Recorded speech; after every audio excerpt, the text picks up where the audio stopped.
Nefa nazatratsika moa dia isaky ny alakamisy no amoahana ny gazety soa ny larina fa raiky amby efapolo sy telonjato no aroso amintsika mpamako amin'izay rapito izay fitina amintsika fofoy ny helohateny misongadina.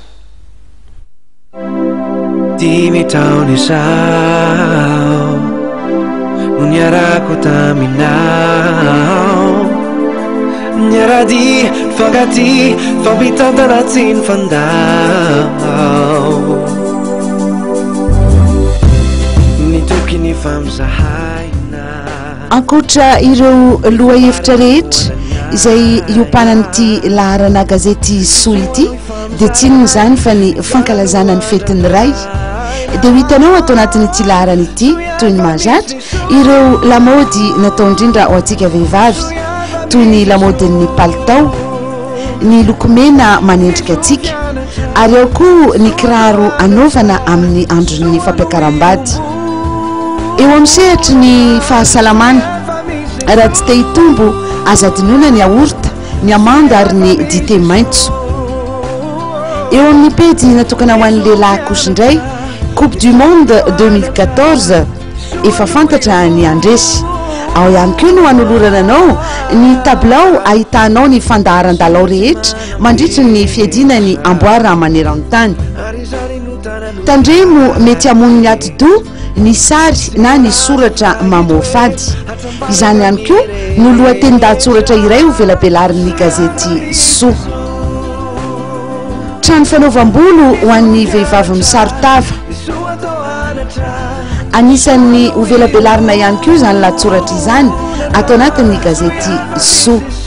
Ary ny PNP ao an-trano no mitebiteby, izany kosa no lohateny entiny mamasoa hitondrana ny peniny pe amin'ny ity laharana soa fa 1 sy 300 ity.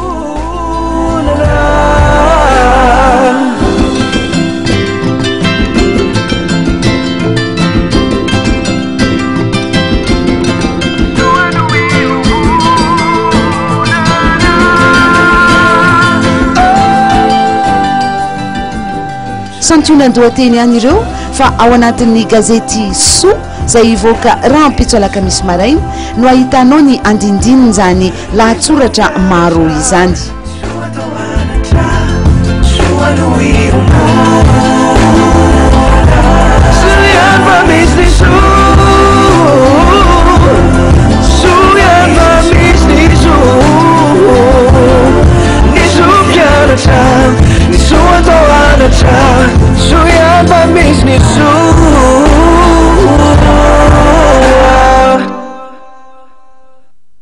Iny fampitinana ny lohateny misongadina atao anatin'ny gazety soa ivoaka amin'ny rapitsiny ny kito plasy toko vavy no ametrarako ny veloma mandrapita fa resoraka anao NGO nanaraka ny fampahalalam-baovao hatramin'ny farany teto ny fahita lavitra ma TV ho manaraka indray ny fotoanantsika veloma tomoko.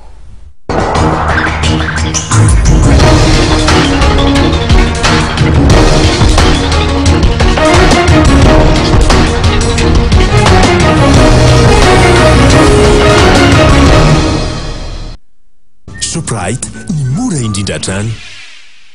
Vous présente la météo.